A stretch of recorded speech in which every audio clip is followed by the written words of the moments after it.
주님의 은혜로 제가 건강은 그렇게 나쁘지 않습니다. 늘 건강하게 주님께서 들어주시고 함께 해주셔서 매일 아침 키트를 이렇게 할 수 있도록 베풀어 주셔서 감사를 드립니다. 우리가 이 하나님의 말씀을 배우고 있는데 우리가 왜 하나님의 말씀을 배우는지 그 목적을 알기를 원합니다. 특별히 오늘은 에베소 네 번째 시간이잖아요. 네 번째 시간이고 에베소 제 2장 11절에서 22절에 있는 말씀을 함께 나눌 텐데 오늘은 특별히 예화다 이런 거 전혀 없이 그냥 성경을 좀 설명하고 싶습니다. 우리가 잘 이해하지 못하는 부분들이 있기 때문에 그런 부분들을 좀 이해를 돕기 위해서 성경을 창세기부터 쭉 그냥 설명해서 성도님들이 지금 에베소 2장 11절에서 14절에 나와 있는 이 내용을 이해할 수 있도록 도와드리고 싶습니다. 성경을 많이 찾지 않을 겁니다. 그냥 이야기를 쭉 성경 전체가 어떤 내용으로 되어 있는지를 말씀드리면서 왜 이런 내용이 나와 있는지 에베소에서 왜 이런 말씀을 하셨는지를 알 수 있도록 도와드릴 테니까 오늘은 편안하게 그냥 들으셔도 될 것 같습니다. 오늘 에베소 4강 에베소 2장 11절부터 22절까지 있는 말씀의 제목이요. 제목은 하나님이 거하실 처소입니다. 하나님이 거하실 처소. 우리 에베소 2장 11절에서 22절까지 한번 읽어보시면 맨 마지막 절 22절에 이 내용이 나옵니다. 같이 한번 읽어보도록 하겠습니다. 시작. 그러므로 생각하라. 너희는 그때 육체로는 이방인이요 손으로 육체에 행한 할례를 받은 무리라 칭한 자들로부터 할례를 받지 않은 무리라 칭함을 받는 자들이라. 그때 너희는 그리스도 밖에 있었고 이스라엘 나라 밖의 사람이라. 약속의 언약들에 대하여는 의인이요 세상에서 소망이 없고 하나님도 없는 자이더니 이제는 전에 멀리 있던 너희가 그리스도 예수 안에서 그리스도의 피로 가까워졌느니라. 그는 우리의 화평이신지라 둘로 하나를 만드사 원수된 것 곧 중간에 막힌 담을 자기 육체로 오시고 법정문으로 된 계명의 율법을 폐하셨으니 이는 이 둘로 자기 안에서 한 새 사람을 지어 화평하게 하시고 또 십자가로 이 둘을 한 몸으로 하나님과 화목하게 하려 하십니다. 원수되는 것을 십자가로 소멸하시고 또 오셔서 먼데 있는 너희에게 평안을 전하시고 가까운 데 있는 저들에게 평안을 전하셨으니 그로 말미암아 우리 둘이 한 성령 안에서 아버지께 나아감을 얻게 하려 하십니다. 그러므로 이제부터 너희는 의인도 아니요 자녀도 아니요 오직 성도들과 동일한 시민이요 하나님의 권속이라. 너희는 사도들과 선지자들의 허위에 세우심을 입은 자라. 그리스도 예수께서 친히 모퉁이돌이 되셨느니라.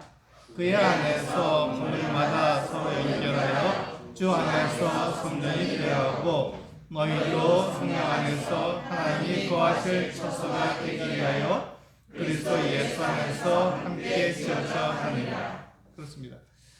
하나님이 거하실 처소, 하나님이 거하실 처소가 바로 우리들이죠. 교회죠. 지금 우리가 하나님을 섬기고 있는데 하나님께서 교회를 하나님이 거하실 처소로 삼으신다는 것입니다.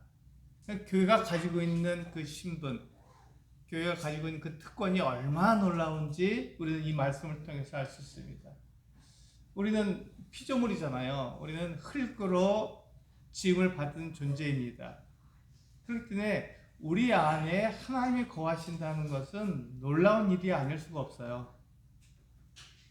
이게 당연한 게 아니라 이건 굉장히 놀라운 일입니다. 우리를 그래서 성경에서 우리를 뭐라고 말하냐면 우리는 질그릇 조각 같다, 질그릇이다 이렇게 얘기하잖아요.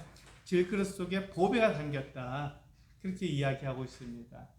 그게 왜 그러냐면 우리는 흙으로 만들어졌기 때문에 그렇습니다. 흙으로 만들어졌는데 흙으로 만들어진 우리 안에 하나님께서 들어와 거하시기 때문에 놀라운 일이 아닐 수가 없는 거죠. 이게 바로 교회입니다. 이게 교회인데, 그렇다면 우리가 하나님께서 교회를 그렇게 하나님이 거실 처소로 삼으시고 그렇게 인도하시기 위해서 오늘 그 말씀을 보시면 맨 처음에 뭐라고 되어 있냐면 그러므로 생각하라고 말씀하고 있는 거예요. 우리 생각을 해봐야 됩니다. 내가 누구인지를 자꾸 생각을 해봐야 되거든요. 내가 어떤 존재인지를 생각해 봐야 합니다. 제가 말씀드린 것처럼 우리가 흙으로 만들어졌다는 것을 생각해야 됩니다. 그렇지 않으면 내가 마치 하나님처럼 높아지게 되거든요. 왜냐하면 내가 가지고 있는 능력도 많고 재능도 많고 내가 생각할 때 정말 지혜롭거든요. 그러니까 내가 하나님처럼 되어서 내가 무엇이 된 것처럼 그렇게 행동할 때가 많이 있습니다. 그래서 성경은 에베소서 2장 11절 시작하면서 뭐라고 되어 있냐면 그러므로 생각하라, 생각해 보라는 것입니다. 그러면서 이제 뭐라고 되어 있냐면 우리가 이방인이고 할례를 받지 못한 사람들이고 또 우리가 그리스도 밖에 있었고 이스라엘 나라의 밖에 사람이고 언약도 없었고 소망도 없었고 이렇게 얘기하고 있어요. 근데 이게 무슨 뜻인지, 이게 무슨 말인지 우리가 이해가 좀 필요합니다. 그러니까 성경 창세기부터 쭉 되어 있는 이 성경의 내용들이 지금 이 이야기를 하고 있는 거거든요. 우리가 이방인이고 우리가 할례가 없고 우리가 그리스도 밖에 있었고 이런 내용들이 도대체 무슨 말인지 우리가 좀 이해가 좀 필요합니다. 그래서 그 말씀을 오늘은 드리려고 합니다. 오늘 그래서 11절과 12절에 나와 있는 우리가 그리스도 밖에 있을 때 이스라엘 나라 밖에 있는 것이 과연 무엇인가 하는 것을 먼저 설명을 드리고 그 다음에 13절, 14절 쭉 나와 있는 그리스도께서 우리의 화평이시고 우리를 하나가 되게 하신 그 목적이 무엇인가 하는 것을 계속해서 말씀을 드리겠습니다. 하나님께서 사람을 지으셨잖아요. 사람을 지으셨는데 사람을 지으신 그 목적이 무엇이죠? 하나님을 대신해서 이 세상에 있는 모든 만물들을 다스리라고 그렇게 사람을 지으셨습니다. 그러니까 하나님을 대신하는 존재로 사람을 지으신 거예요. 하나님을 대신하는 존재. 하나님을 대신한다는 말을 다른 말로 바꿔서 우리가 이야기하면 하나님을 위해서 그 일을 한다. 이런 말로 우리가 바꿔서 말할 수 있습니다. 같은 말입니다. 하나님을 대신한다는 말이나 하나님을 위해서 우리가 이 세상을 다스린다는 말이나 똑같은 말입니다. 그래서 우리가 하나님을 위해서 이 세상에 있는 만물들을 다스려야 되는데 사람들이 그렇지 않죠. 사람들이 생각이 높습니다. 그래서 하나님을 위해서 그 일을 하기보다는 나를 위해서 그 일을 하기를 원하는 거예요. 내가 하나님을 사랑하기보다는 나를 더 사랑하거든요. 그래서 하나님이 우리 사람을 지으실 때 너는 나를 위해서 존재하는 거야 이렇게 말씀하셨지만 사람은 그렇게 살고 싶지 않은 거예요. 그래서 뱀이 뭐라고 사람에게 이렇게 유혹을 했냐면요, 네가 선악을 알게 하는 나무의 열매를 먹으면 하나님처럼 될 것이다. 그래서 네가 하나님처럼 선악을 알게 될 것이다 이렇게 유혹을 한 거예요. 근데 그때 하나님께서 뭐라고 말씀하셨냐면 아담에게 뭐라고 말씀하셨냐면 네가 이 선악을 알게 하는 나무의 열매를 따먹는 날에는 정녕 죽으리라 하고 말씀하셨어요. 이 두 말, 나에게 들려오는 두 말을 내가 선택하고 결정해야 되는 거거든요. 사람은 어떤 걸 선택하고 어떤 걸 결정했죠? 네, 하나님께서 정녕 죽으리라는 말을 믿지 않고 뱀이 말한 네가 하나님처럼 돼서 선악을 아는 일에 하나님처럼 될 거야 하는 말을 선택하고 그것을 결정했습니다. 그걸 따르기로 한 거죠. 그래서 어떻게 했습니까? 하나님께서 금하신 선악을 알게 하는 나무의 열매를 따 먹었습니다. 이 사람은요, 하나님을 떠난 거예요. 이미 하나님을 떠났죠. 하나님을 떠났기 때문에 그것이 죄가 된 것입니다. 하나님을 떠났기 때문에 그것이 죄가 된 것이지 내가 나쁜 짓을 해서 하나님을 떠난 것이 아니에요. 내가 죄를 지었기 때문에 하나님을 떠난 게 아니라 내가 하나님을 떠났기 때문에 내가 죄인이 된 것입니다. 이걸 기억하시는 게 굉장히 중요합니다. 내가 나쁜 짓을 하고 내가 나쁜 마음을 먹고 내가 음란한 생각을 가지고 내가 욕을 하고 이렇기 때문에 내가 죄인이 아니라 내가 하나님을 떠났기 때문에 죄인이고 그렇기 때문에 내가 그와 같은 생각들을 내 육체의 욕심을 위해서 그 같은 삶을 사는 거거든요. 거짓말도 하고 내가 그런 욕심도 부리고 이런 일들을 하는 거거든요. 하나님을 떠났기 때문에 그 같은 일을 하는 거지 내가 그 같은 일을 하기 때문에 내가 하나님을 떠난 게 아닙니다. 이게 우선순위가 이렇게 순위가 바뀐 거거든요. 이 순위가 바뀌게 되면 우리가 하나님을 오해하게 됩니다. 그래서 내가 하나님을 떠난 것이 그것이 죄라는 것을 우리는 기억해야 합니다. 죄 그러면 내가 나쁜 짓 하고 내가 욕심 부리고 내가 거짓말하고 욕하고 이런 것을 죄라고 말하지 않고 성경에서 말하는 죄는 사람이 하나님을 떠난 것을 죄라고 합니다. 그래서 하나님을 떠났기 때문에 자기를 위해서 살기 때문에 거짓말 좀 할 수 있지. 내 욕심을 위해서 살 수도 있지. 이렇게 생각하고 이렇게 행동하는 거예요. 그래서 죄에 대한 결과로 내가 그 같은 행동을 하는 것이지 그 같은 행동을 하기 때문에 내가 죄인이다 이렇게 말하지는 않습니다. 이게 성경이 말하는 죄예요. 그러니까 우리가 이것을 자꾸 오해하기 때문에 내가 똑바로 살아야 내가 거짓말도 하지 않고 내가 정직하고 내가 욕심도 부리지 않고 그래야 하나님께 나를 기뻐하시라고 오해하는 거예요. 그것이 죄를 용서받는 방법이 아닙니다. 하나님께로 돌아가는 게 내 죄를 용서받는 거고 하나님께서 기뻐하시는 거거든요. 하나님께 돌아가는 거거든요. 근데 우리는 그것은 빼놓고 내가 착하게 되려고 내 힘으로 나를 착하게 만들려고 이렇게 애를 쓰는 거죠. 그러니까 죄에 대한 오해가 우리를 그렇게 만드는 겁니다. 죄는 하나님을 떠난 게 죄입니다. 그래서 사람이 하나님을 떠났기 때문에 하나님께서 어떻게 하죠? 그를 쫓아내실 수밖에 없는 거예요.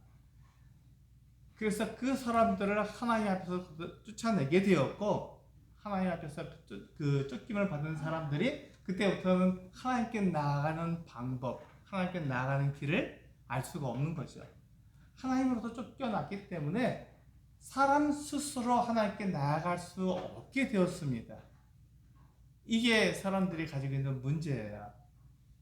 그때부터 사람들이 자기의 그 빈 마음, 자기에게 빈 자리를 채우기 위해서 무엇을 사용했냐면 우상을 만들기 시작했습니다. 하나님이 없으니까 하나님 그들이 떠났기 때문에 하나님이 없잖아요. 그러니까 하나님을 대신할 대체물을 그들이 필요로 했는데 그것이 바로 우상입니다. 그래서 우상을 사람들이 자기들이 신을 만든 거예요. 한번 자세하게 해보세요. 우리가 그 신이라고 말하는 하나님 말고 우리가 신이라고 말하는 모든 것들을 보면 사람들이 다 만든 거잖아요. 사람들이 이렇게 바다에도 아마 신이 있을 거야. 산도 신이 있을 거야. 우리 집에도 집터 보니까 집에도 신이 있을 거야. 이렇게 하고 사람들이 온갖 신을 만들어서 섬기게 됩니다. 이게 하나님을 대체하는 거죠. 나의 그 두려운 마음, 나의 그 빈 마음들을 갖다가 채우기 위해서 사람들이 우상을 그렇게 만들어서 섬기기 시작한 겁니다. 근데 하나님께서요, 사람들이 범죄하기 전부터 사람들이 범죄할 것을 아셨습니다. 그래서 사람들이 범죄했을 때 사람들에게 뭘 약속해 주셨냐면 내가 구원자를 보내줄 거다 이렇게 언약을 하신 거예요. 근데 사람들이 이제 하나님께로 쫓겨났기 때문에 하나님을 그들이 알지 못하잖아요. 그러니까 하나님 대신 우상을 만들고 하나님께서 하신 그 언약을 어떻게 합니까? 바꾸는 거죠. 변형시키는 겁니다. 그 사람들이 하나님께서 하신 그 언약, 그 약속을 변형시켜서 자기 사람들에게 맞는 것으로 바꿔가기 시작했습니다. 그게 사람들이 가지고 있는 문제였습니다. 하나님께서 그것을 보신 거예요. 사람들이 하나님을 온전히 바라보지 못하고 하나님의 약속을 기억하지 못하고 그걸 바꿔가기 시작한 걸 보신 거예요. 하나님께서 그것을 처음부터 아셨어요. 그래서 그것에 대한 준비를 다 하고 계셨죠. 그러니까 제가 지금 말씀드린 것은 역사적인 순서이기 때문에 그냥 그때 하나님께서 이렇게 대처하는 걸로 보이지만 사실 하나님께서는 처음부터 그 모든 것을 다 아셨고 준비하고 계신 건데 사람들이 그렇게 행동하기 때문에 거기에 대해서 하나님께서 마치 그때 이렇게 반응하는 것처럼 제가 말씀을 드리지만 이것은 원래 하나님께서 다 알고 계셨기 때문에 미리 준비하고 계셨다는 것을 말씀을 드리는 겁니다. 그걸 오해하지 않기를 원합니다. 그래서 하나님께서 사람들이 그렇게 하나님을 떠나서 하나님 없이 살려고 했던 것이죠. 사람들이 맨 처음에 했던 게 뭐냐면요. 그 시날 땅에 우리 잘 아는 그 높은 탑을 세워서 흩어지지 말자 이렇게 말하는 겁니다. 그 대꼭대기가 이 하늘에 닿을 정도로 높이 쌓아서 이제 우리가 흩어짐을 면하자, 우리 이름을 내자 이렇게 말하는 거예요. 근데 하나님께서 뭐라 하셨냐면 사람들이 온 땅에 다 이렇게 번성하도록 생육하고 번성해서 온 땅에 충만하게 그렇게 말씀하셨는데 사람들은 그것을 원치 않았습니다. 흩어지지 말자, 우리가 여기서만 살자 이렇게 사람들이 하나님을 거역하기 시작한 거죠. 하나님의 말씀을 바꾼 거예요. 자기들에게 편리한 대로. 하나님께서 어떻게 하셨냐면 사람들의 언어를 혼잡하게 하셔서 온 세상에 흩어지게 하셨습니다. 사람들이 지금 온 세상에 살고 있는 이유가 언어가 다르기 때문에, 문화가 다르기 때문에 다 흩어질 수밖에 없는, 같은 언어를 쓰는 사람끼리 모여서 한 곳에서 살 수밖에 없고 그렇게 여러 곳으로 옮겨서 사람들이 온 세상에서 살게 된 것입니다. 근데 문제가 제가 계속 말씀드린 게 있죠. 문제가 뭐였죠? 사람들이 하나님을 알지 못한다는 것, 우상을 만들어서 하나님을 대체했다는 것, 하나님의 언약, 하나님께서 사람들에게 하신 그 약속을 잊어버리고 자기들 나름대로의 그 같은 그 말로다가 그걸 바꿔버리는 것, 변형시켜버리는 것이 문제였습니다.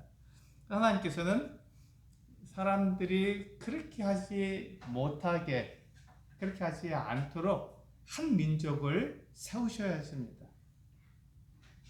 그래서 하나님이 살아계시며 하나님의 언약을 지키고 하나님의 말씀을 보존할 한 민족을 하나님께서 택하신 거예요. 그게 바로 아브라함이었습니다. 아브라함 한 사람을 하나님께서 선택하시고 그를 부르신 거예요.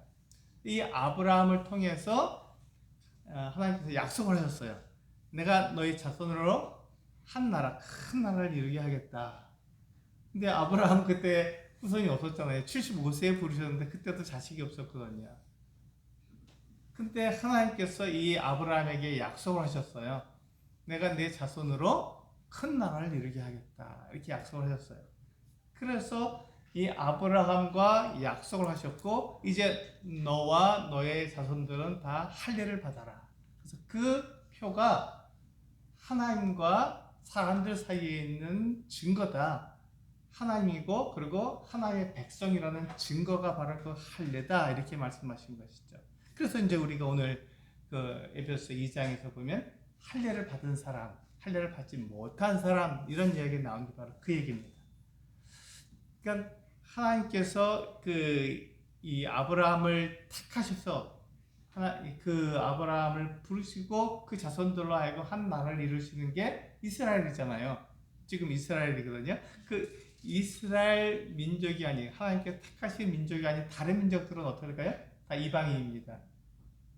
이해가 되시죠? 그러니까 우리는 어떨까요? 우리도 이방인이에요. 우리가 유대인이 아니면 우리는 다 이방인입니다. 그러니까 유대인만 하나님께서 택하신 민족이고 나머지는 다 이방인들이죠. 왜 우리가 이방인이 되냐면, 왜 에베소 사람 성도들이 왜 이방인이 되냐면, 하나님께서 그 사람들에게 약속하신 그 언약을 지키고 하나님의 말씀을 보존하게 하기 위해서 한 민족을 택하신 그 민족이 아닌 다른 사람들은 어떻게 됐죠? 하나님도 모르고 마음대로 자기들 그 생각대로 하나님 말씀을 바꿔버린 거예요. 그래서 여러 가지 신화를 만들어내고 여러 가지 그 사람들의 생각에 좋은 대로 그 같은 법칙들을 만들어낸 것입니다. 그게 이 세상의 법칙이죠. 사람이 잘 살 수 있도록 만드는 법칙들입니다. 그것을 가지고 이 세상에서 잘 살 수 있도록 그렇게 살아간 거예요. 그게 바로 지금 우리가 성경에서 말하는 이방인들의 법입니다. 그 사람들은 하나의 말씀도 없고 그 이스라엘 나라 밖의 사람들이잖아요. 그들은 하나의 말씀도 없고 하나님도 없는 사람들입니다. 이방인들은 우리가 그렇던 사람들이잖아요. 우리에게는 하나님도 없었고 하나님 말씀도 없었고 하나님 언약도 없는 그 같은 사람들이잖아요. 그게 바로 우리 11절과 12절에 있는 그 내용입니다. 하나님도 없는 사람들이잖아요. 그렇게 해서 이제 하나님께서 아브라함과 약속을 하시고 뭘 약속하시면 내가 너로 하여금 나라를 내 자손으로 하여금 나라를 이루겠다 하셨는데 그 약속을 지키셨나요? 네, 지키셨습니다. 이 아브라함이 이삭을 낳았어요. 100세에 이삭을 낳았죠. 그리고 그 이삭이 야곱을 낳았고 야곱이 그 12아들을 낳았는데 그 12아들이 이스라엘의 12지파가 되었습니다. 그리고 그들이 애굽에 내려갔다가 하나님께서 그들을 애굽에서 이제 큰 민족이 되게 하셔서 그들을 한 나라를 세울 수 있는 많은 사람들이 될 수 있도록 애굽이라고 하는 큰 나라, 이집트라고 하는 큰 나라에서 그들이 살게 하신 다음에 거기서 빼내셨죠. 그들을 불러내셨습니다. 그리고 그들을 광야를 지나서 가나안 땅으로 그들을 가게 하신 거예요. 약속의 그 땅으로, 지금 이스라엘이라고 하는 그 땅으로 가게 하신 거죠. 그래서 이스라엘에 들어가서 이스라엘 사람들이 그 가나안에 들어가서 가나안에 있는 부족들을 다 몰아내고 거기에서 하나님께서 약속하신 나라를 이루었습니다. 아브라함의 자손이 정말로 큰 나라를 이루게 된 것이죠. 하나님께서 약속을 지키신 것입니다. 왜 그렇죠? 하나님께서 이스라엘 나라를 택하시고 그들을 부르신 그 이유가 하나님의 그 언약을 지키고 그 하나님의 말씀을 보존하기 위해서 부르셨기 때문에 그렇습니다. 그러니까 이스라엘은 하나님께서 부르신 그 이유가 하나님을 나타내기 위해서, 하나님이 어떠한 분인지 나타내기 위해서 그들이 부르심을 받은 거예요. 그 외에는 없습니다. 그들이 잘났거나 그들이 크거나 힘이 세거나 그들이 하나님의 말씀을 맡을 만한 자격이 있어서 그들을 부르신 게 아니에요.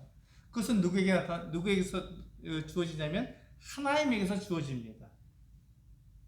제가 기억하라고 그랬어요. 우리 사람은 무엇으로 만들어졌다고요? 흙으로 만들어져서 아무 능력이 없어요. 아무 힘도 없고 우리가 무엇을 할 수 있는 그런 존재가 아닙니다. 흙으로 만들어진 존재가 무엇을 할 수 있겠습니까? 아무것도 못하는 거예요. 그런데 그 안에 하나님께서 능력을 주신 거예요. 하나님을 나타낼 수 있는 능력을 주신 거예요. 그런데 그것을 사람들이 거절해 버렸잖아요. 그래서 더 이상 사람들은 하나님께 주신 그 능력을 가지고 자기를 위해서 살지 하나님을 나타내는 존재로 살아가지 않았습니다. 그래서 하나님께서 그 아브라함이라는 사람을 부르셔서 그로 하여금 나라를 이루게 하셨는데 그 나라가 바로 하나님께서 살아계시며 하나님께서 언약을 하시고 하나님께서 말씀하신 것들이 그대로 보존되도록 그대로 지켜지도록 큰 나라를 세우신 거예요. 그들이 하나님의 말씀을 지키는 그 같은 민족이 된 것입니다. 근데 그들이 특별하거나 그들이 자격이 있어서 그 같은 그들을 맡기신 게 아니라 아브라함을 부르셔서 그로 하여금 그 같은 일을 하게 하신 거예요. 그건 하나님께 주권이 있는 것이지 사람에게 있는 것이 아닙니다. 그래서 그 아브라함의 후손들이나 이스라엘 나라에 있는 모든 사람들이 어떻습니까? 이방인들과 똑같아요. 다를 바가 없습니다. 똑같이 하나님을 떠난 그 같은 존재들입니다. 그러니까 조금만 하나님이 안 보이면 어떻게 될까요? 예, 똑같아요. 이스라엘 사람 똑같이 우상을 만들어서 섬기고 하나님이 조금만 안 보이면 이 사람들이 하나님의 말씀을 바꿔버리고 하나님이 없다고 말하고 똑같은 거예요. 이스라엘 사람이나 이방이나 똑같은데 하나님께서 그들을 택하셔서 그들에게 하나님이 살아계시며 하나님께서 언약을 지키시고 하나님의 말씀을 보존하라고 하는 그 어떤 사명을 주신 것뿐이죠. 그래서 그들은 그 일을 해야 했는데 하나님께서 그들이 하나님을 바라보면 그 일을 할 수 있었고 그들이 세상을 바라보면 그 일을 하지 못했던 우리와 똑같은 사람들이었던 것입니다. 그래서 그 나라가 이제 가나안 땅, 지금 이스라엘 땅에서 이루어졌지만 곧 그 나라는 둘로 분열되었습니다. 나눠지게 됐죠. 북왕국 이스라엘과 남왕국 유다로 나눠지게 된 거예요. 북왕국 이스라엘은 사람들이 자기의 욕심에 따라서 만든 나라가 되었습니다. 처음부터 이 북왕국 이스라엘은요, 우상을 섬겼고 하나님 없다 그랬고 하나님 대신 우상과 하나님 대신한 절기들, 하나님께서 만드신 절기들을 대신해서 그들이 막 섬겼던 거예요. 하나님께서 그 이스라엘을 약속대로 지키시고 보호하시고 어디까지 가는지 쭉 보신 거예요. 그런데 그들이 계속해서 하나님 떠나고 결국은 아수르라는 제국에 의해서 그 북왕국 이스라엘이 멸망하게 되었고 그들을 아수르 제국이 포로로 끌어갑니다. 그래서 아수르 제국의 여러 곳으로 다 흩어버린 거예요. 그러면 남왕국 유다는 어떻습니까? 그들은 조금 낫지만 50보 100보인 거죠. 큰 차이가 없었습니다. 그들도 역시 남왕국 유다에는 그 하나님의 성전이 있었습니다. 예루살렘 성전이 있었고 그리고 거기에는 하나님을 섬기는 사람들이 있었어요. 그렇기 때문에 그들이 조금 더 버틸 수 있었지 결국은 그들도 똑같이 하나님의 성전에서 우상을 섬겼기 때문에 하나님을 섞어버린 거죠. 우상과 섞어버린 거죠. 그들이 사명을 다 잃어버린 겁니다. 그래서 하나님께서 그 남왕국 유다를 바벨론이라는 나라에 팔아버리셨어요. 그래서 이 바벨론 그 느부갓네살 왕이 그 예루살렘을 정복한 다음에 거기에 있는 유다 사람들을 다 끌어갔습니다. 그런데 그때 선지자 예레미야가 하나님의 말씀을 받아서 예언을 했습니다. 너희가 바벨론으로 끌려가지만 70년 후에는 다시 돌아올 것이다 이렇게 예언을 한 거예요. 하나님께서 그렇게 말씀해 주셨습니다. 그 말을 하나님께서 예언하셨으니까 그것이 지켜져야 되잖아요.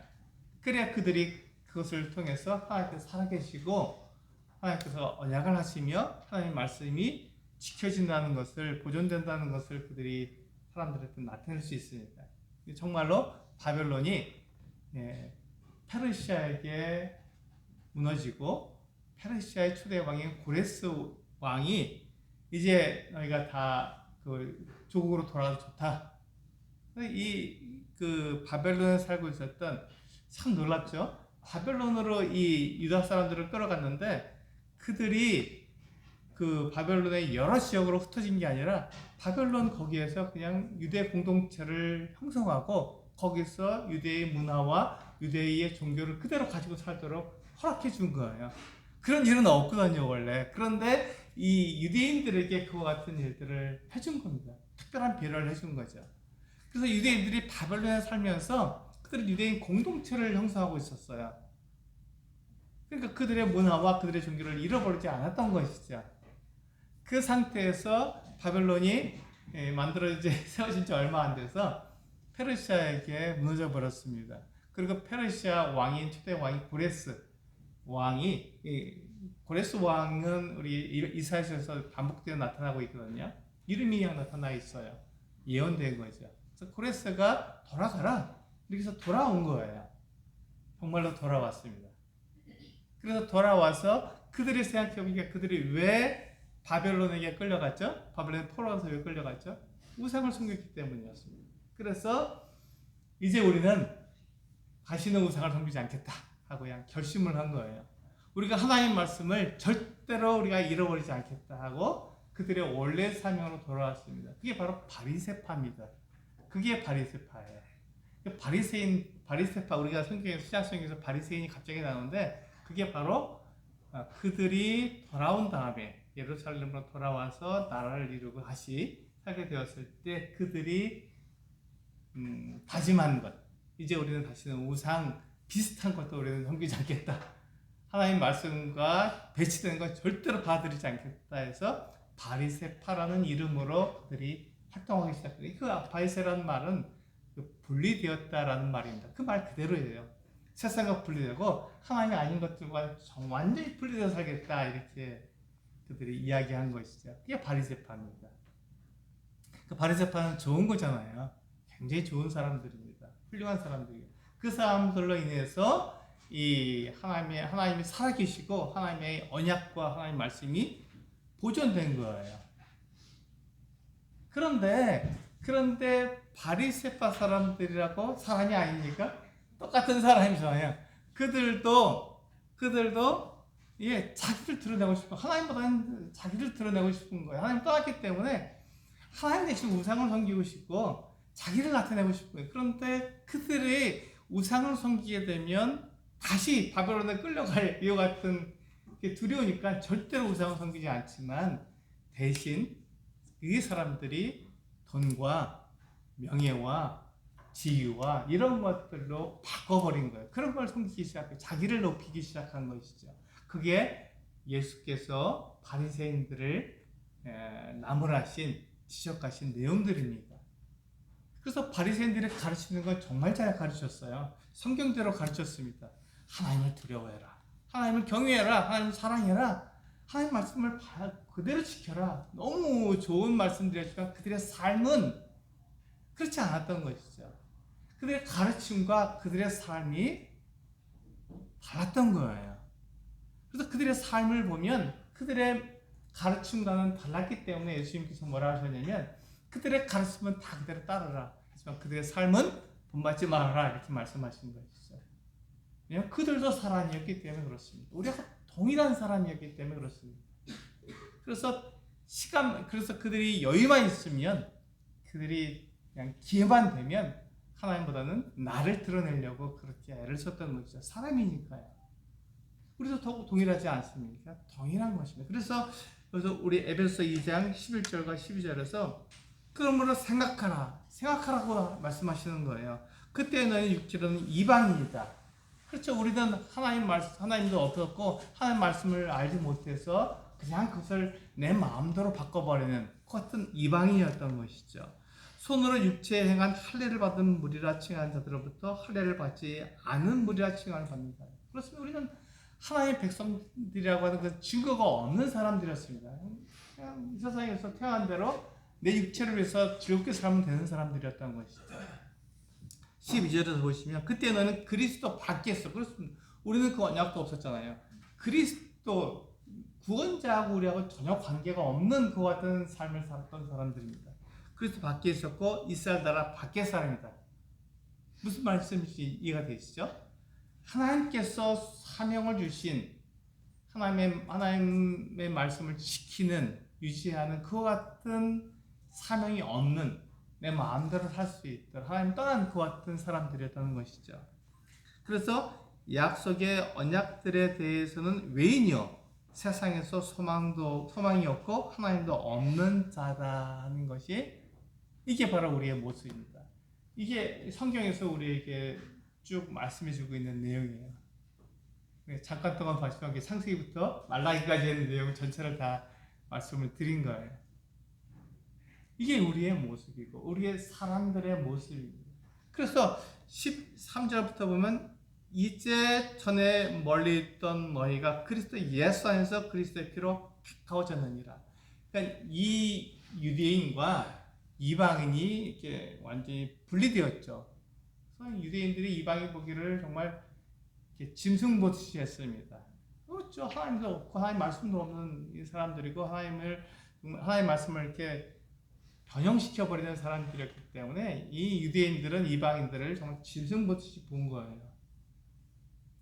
그런데 하나님의 뜻은 거기에 있지 않았고 모든 사람들을 사랑하는 게 하나님의 뜻이었습니다. 그래서 이제는 전에 멀리 있던 너희가 그리스도 예수 안에서 그리스도의 피로 가까워지는 것입니다. 하나님께서 언약을 지키셨습니다. 하나님께서 무슨 언약을 처음부터 하셨죠? 내가 구원자를 보내줄 것이다. 이 같은 언약을 하셨어요. 내가 구원자를 보내줄 것이다. 그런데 사람이 누구에게 죄를 지었죠? 이게 죄에 대한 개념이 정확하게 잡히면 이것을 우리가 말할 수 있죠. 사람이 누구에게 죄를 지었죠?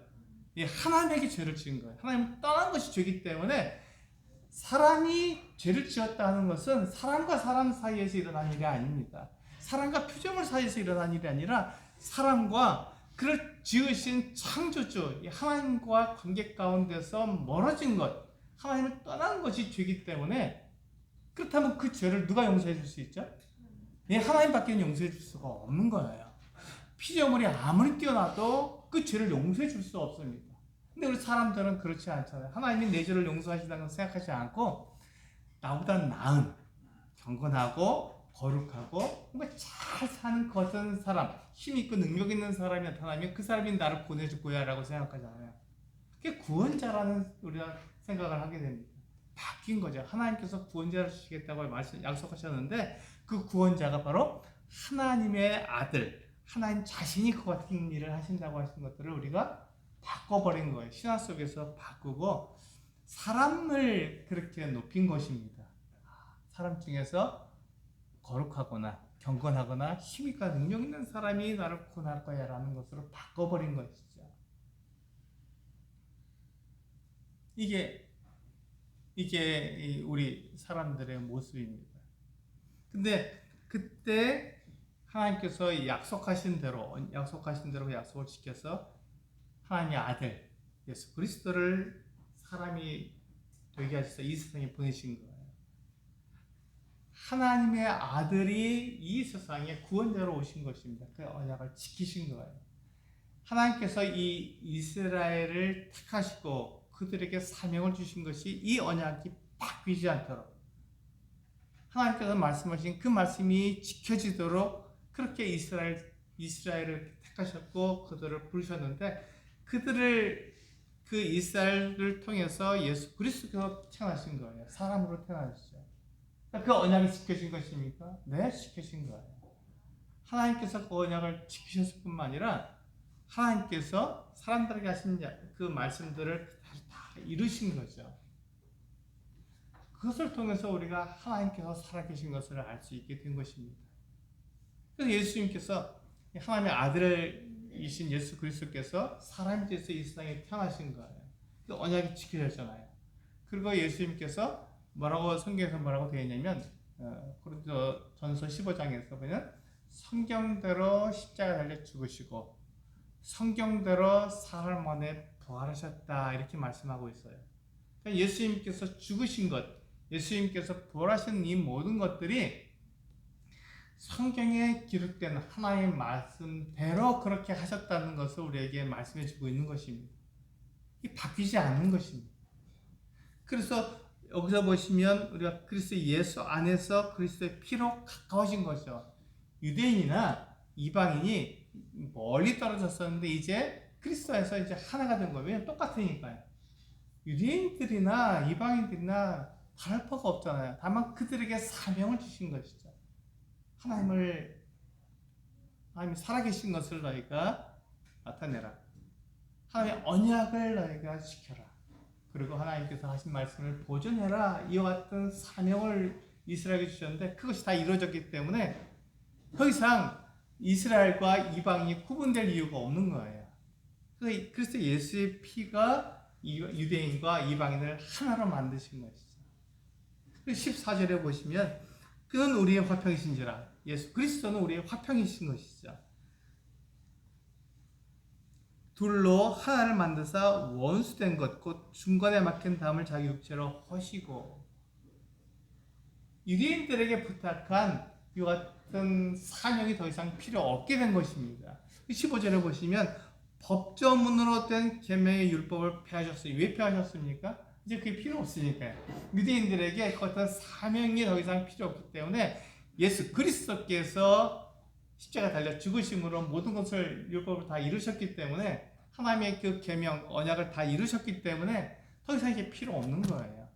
그래서 이 법정으로 된 계명의 율법을 다 폐하셨다 이렇게 말씀하신 것이죠.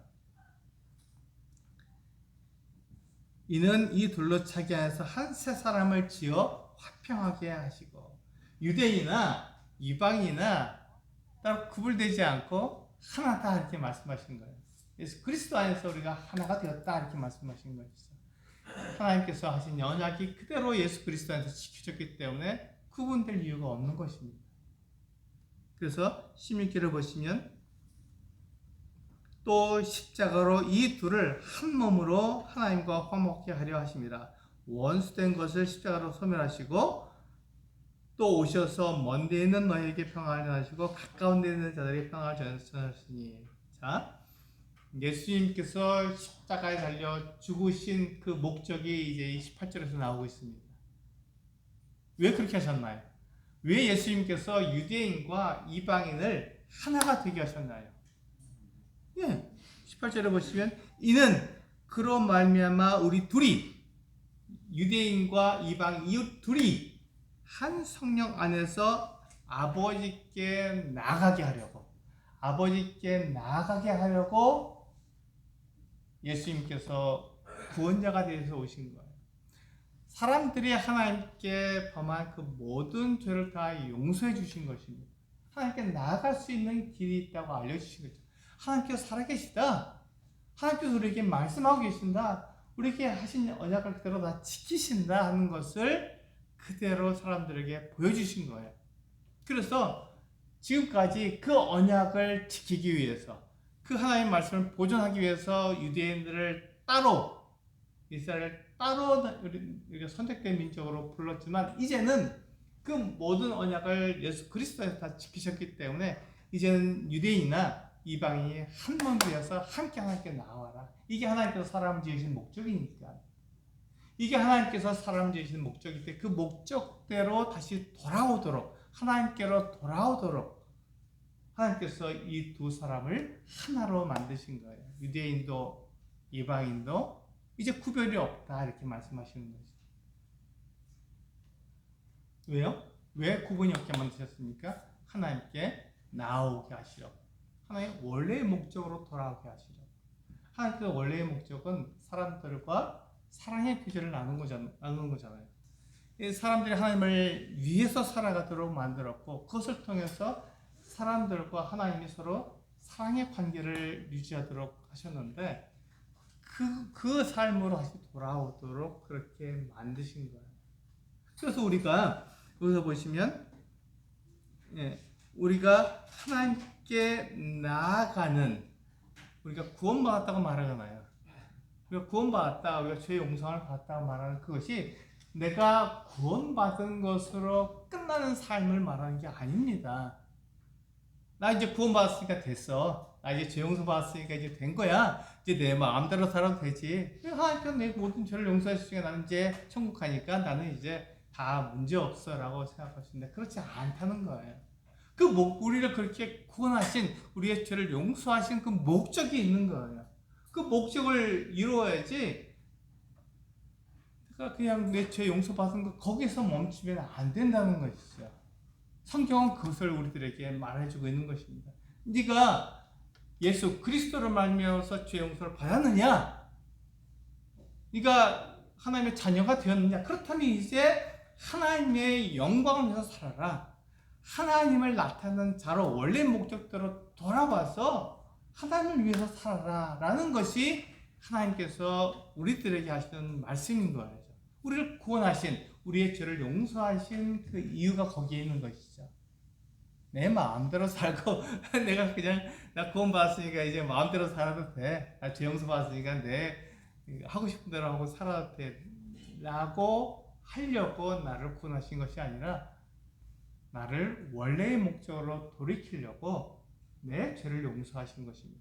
하나님 바라볼 수 있도록, 하나님을 사랑할 수 있도록 하기 위해서 그동안은 하나님을 내가 잘 알지 못했고 하나님의 말씀을 잘 알지 못했는데 이제 하나님을 알게 되었고 하나님께서 나를 사랑하신다는 것을 알게 되었으니 나도 하나님을 사랑해서 하나님을 위해서 살아가는 그 어떤 사람이 되게 하기 위해서 내 죄를 다 용서하셨고 하나님께서 내 죄를 용서하시기 위해서 어떻게 하셨습니까? 그 아들을 사람으로 보내셔서 십자가에 달려 죽게 하셨잖아요.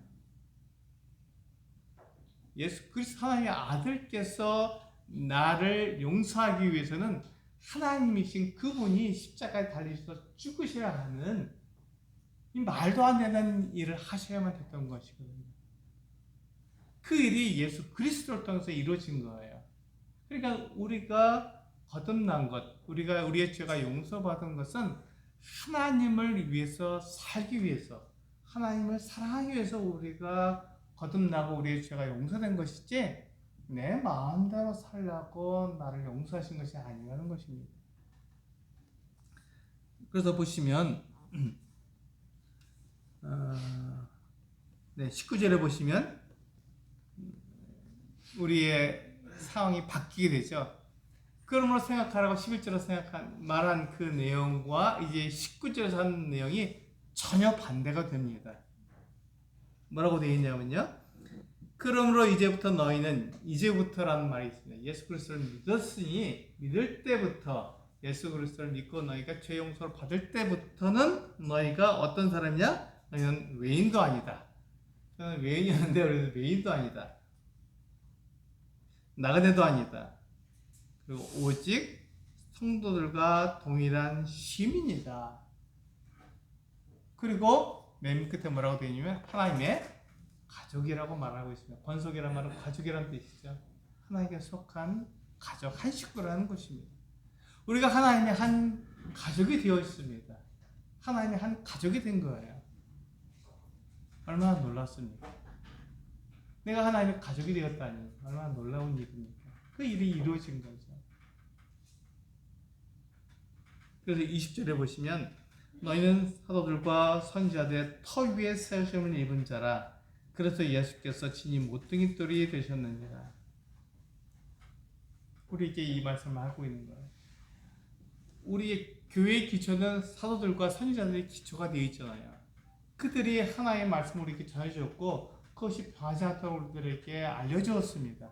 그들이 이렇게 성경을 기록해서 우리들에게 이 성경을 통해서 하나님께서 우리를 어떻게 사랑하셨고 하나님의 그 언약을 어떻게 이루셨는지를 우리들에게 분명히 보여줬습니다.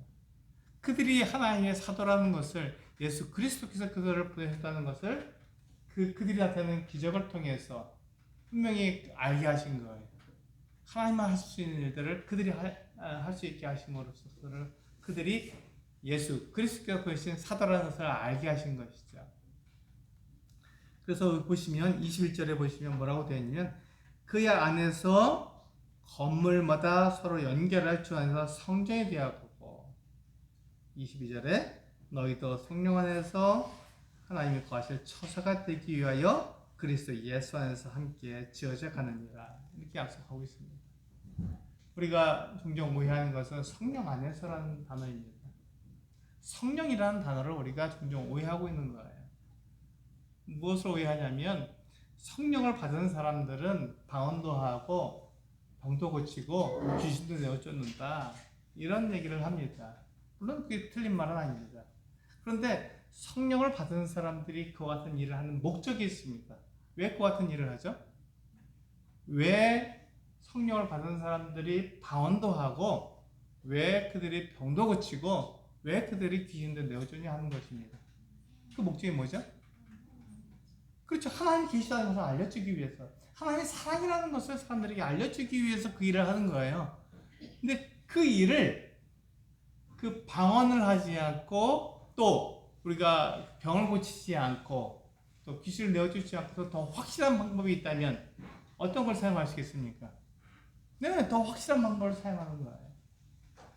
방언이나 병고침이나 우리가 귀신을 내어주는 것보다 더 확실한 방법이 변하지 않는 이 하나님의 말씀이거든요.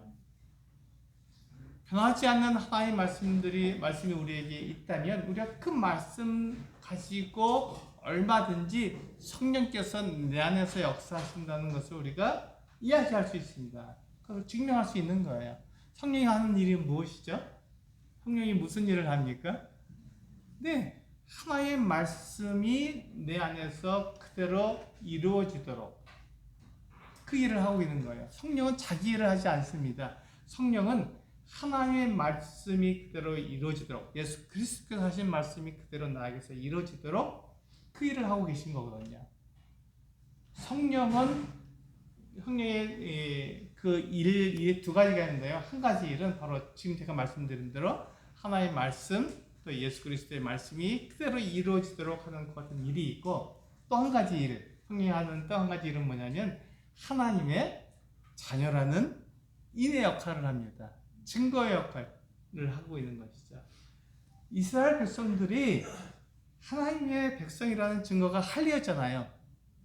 그런데 이제 예수 그리스도를 믿고 하나님의 자녀가 된 사람들의 증거는 성령입니다. 성령이 그들 안에 있으면 그것은 증거가 되는 거예요. 근데 성령이 하는 일을 우리가 그래서 알아야 되는 거죠. 성령이 무슨 일을 한다고요? 네, 하나님의 말씀과 예수 그리스도의 말씀이 우리 안에서 이루어지도록 그 같은 일을 합니다. 그런데 만약에 하나님이 살아계시고 하나님께서 말씀하신 것을 사람들에게 다른 방법이 없어요. 드러내기 위해서 방언을 한다. 외국말을 한다. 이건 당연한 겁니다. 그건 가능한 거예요.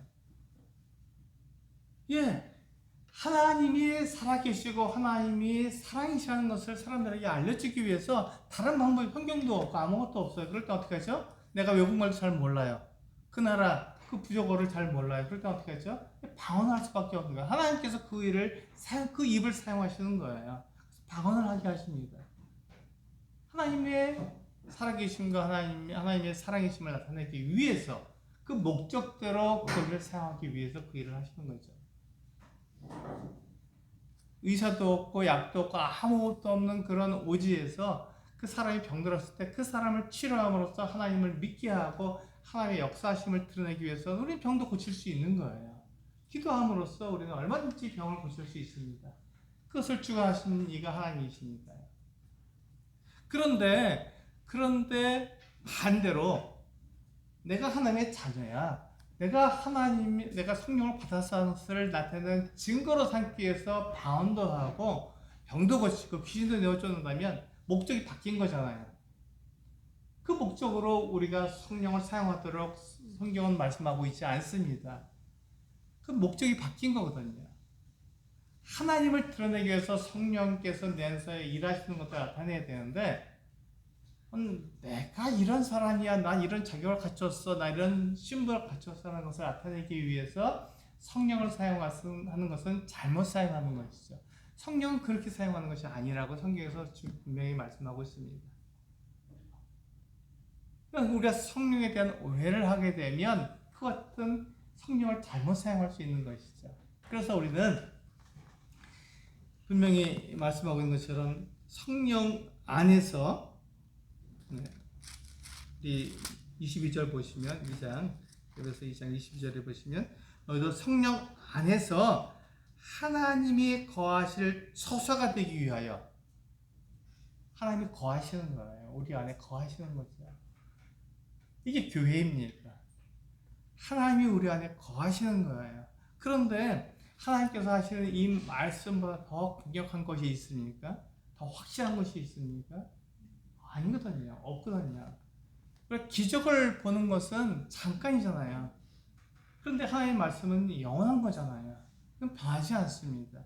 그래서 하나님의 말씀이 기적보다 더 확실하고 더 분명한데 사람들은 하나님의 말씀보다 기적을 보길 원하죠. 내 눈으로 보는 거니까 더 확실하다 얘기하는데 그렇지 않습니다. 기적은 얼마든지 사람을 속일 수 있어요. 그러나 하나님의 말씀은 사람을 속일 수 없습니다. 그래서 하나님의 말씀이 더 분명하고 더 확실한 것이죠. 그래서 우리가 하나님의 말씀을 믿는 거예요. 그래서 우리는 기적을 믿지 않고 하나님의 말씀을 믿는 것입니다. 하나님의 약속을 우리가 믿는 것이고. 우리 그 말씀을 한 구절 볼까요? 아주 안 볼 수 없으니까 고린도후서 말씀을 보고 마치도록 하겠습니다. 고린도후서 10장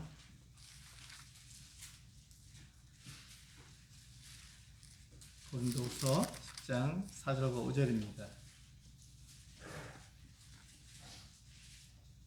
고린도후서 10장 4절과 5절 한 목소리로 같이 읽겠습니다. 시작. 우리의 싸우는 무기는 육신에 속한 것이 아니요 오직 어떤 견고한 진도 무너뜨리는 하나님의 능력이라. 모든 이론을 무너뜨리며 하나님 아는 것을 대적하여 높아진 것을 다 무너뜨리고 모든 생각을 사로잡아 그리스도에게 복종하게 하니. 그렇습니다. 우리의 싸우는 무기는 육체가 아닙니다. 우리의 싸우는 무기는 지금 우리가 이렇게 영적인 싸움을 하고 있잖아요. 사단이 우리들에게 속삭이고 있습니다. 하나님으로부터 멀어지도록, 하나님이 아닌 다른 것으로 대체하도록, 하나님 말씀보다 더 세상의 가르침이 더 낫다고 하는, 이게 또 유익이라고 하는 것 같은 유혹을 우리들에게 하고 있습니다. 하나님은 분명하게 우리들에게 말씀으로 우리에게 말씀해 주시죠. 하나님이 살아계시다. 하나님께서 약속하셨다. 그리고 하나님께서 말씀하신 것이 변하지 않는다라고 우리들에게 알려주십니다. 우리는 둘 사이에 있는 거예요. 그래서 영적인 싸움을 하고 있는 것입니다. 내가 어떤 것을 선택할지 그 선택, 결정이 나에게 있는 거예요. 내 그 싸움에서 내가 지면 유혹에 넘어가서 세상을 따라갈 것이고, 내가 그 싸움에서 이기면, 영적 전쟁에서 이기면 무엇을 따라가죠? 하나님 말씀을 따라가고 하나님을 내가 사랑하게 되는 것입니다. 그것은 나에게 있는 것입니다. 내가 무엇을 선택할 것인지 나에게 있는 것이죠. 오늘 나에게 주어진 것이 나에게 이로운 것처럼 보여도 그렇지 않습니다. 내일 그것이 바뀔 수 있잖아요. 나에게 해로운 것이 될 수 있습니다. 그렇기 때문에, 그런데 하나님 말씀은 한 번도 변한 적이 없어요. 수천 년 동안 그대로입니다. 왜 그렇죠? 진리이기 때문에 그렇습니다. 하나님 말씀을 우리가 믿는 그 이유가 바로 그것이죠. 그 변함이 없기 때문에 하나님 말씀을 믿는 것입니다. 그래서 우리에게 싸우는 무기는, 우리가 이 육체에 속한 것이 아니라 하나님 말씀에 속한 것입니다. 영적인 싸움을 하는 것이죠. 그래서 5절에서 뭐라고 되어 있습니까? 하나님 아는 것을 대적하여 높아진 것을 다 무너뜨릴 것. 네, 내가 하나님을 대적해서 높아진 것이 나에게 있습니까? 하나님보다 더 소중한 것이 나에게 있습니까? 하나님보다 더 중요한 게 나에게 있습니까? 그것을 다 무너뜨리라는 것입니다. 다 필요 없다고 말씀하십니다. 그리고 모든 생각을 사로잡으라는 것입니다.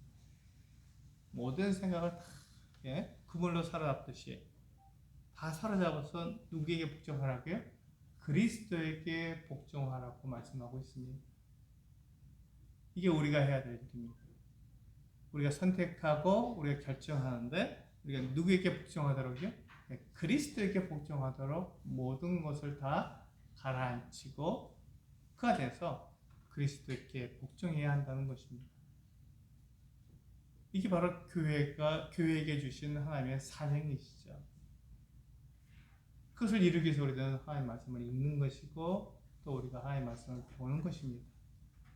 우리의 신분이 이제는 외인이 없고 나그네 없고 그리스도도 없고 이스라엘 나라 밖의 사람들이었지만, 그러나 이제 우리가 바뀌었잖아요. 우리는 외인도 아니고 나그네도 아니고 오직 성도들과 동일한 시민이고 하나님의 가족이 되었습니다. 그래서 우리는 하나님을 나타내는 사람들로 우리는 부르심을 받았기 때문에 바로 그 일을 하는 것이죠. 그 일을 할 때 우리는 영적인 싸움을 하고 있는 거예요. 그래서 우리 그 유혹 가운데서 내가 선택을 해야 되는데, 하나님께서는 하나님을 대적해서 높아진 모든 것을 다 무너뜨리고 모든 생각을 사로잡아서 그리스도에게 복종하라고 우리들에게 말씀하고 있는 것이죠. 나는 무엇을 할 것인가? 나는 정말 그리스도인인가? 내가 정말 교회인가? 생각하시면서 내가 누구에게 복종하고 누구를 위해 살 것인가를 오늘 이 순간 내가 결정하고 선택하고 결정해야 합니다. 그것에서 하나님께서 기뻐하시고 우리와 함께 하실 것입니다. 그게 하나님의 약속이기 때문에 그렇습니다. 기도하시겠습니다. 아버지 하나님, 저희들에게 놀랍게 하나님 말씀을 주셔서 감사합니다. 하나님께서 살아계시고 또 말씀하시며 언약을 지키시는 분이라는 것을 알려주셔서 감사드립니다. 하나님 없이 살았고 하나님을 모르고 살았고 하나님을 대신해서 우상을 섬겼던 저희들을 부르셔서 이제는 하나님을 사랑하며 하나님의 말씀을 따라 살 수 있도록 저희를 불러주시니 감사드립니다. 저희가 하나님을 대적해서 높아진 모든 것들을 다 무너뜨리고 제 생각을 사로잡아서 그리스도께 복종할 수 있는 저희 될 수 있도록 인도해 주시기로 원합니다. 이와 같이 놀라운 신문으로 부르신 하나님께 감사를 드리며 기도할 때 우리 주 예수 그리스도 이름으로 감사함으로 기도합나이다. 아멘. 감사합니다.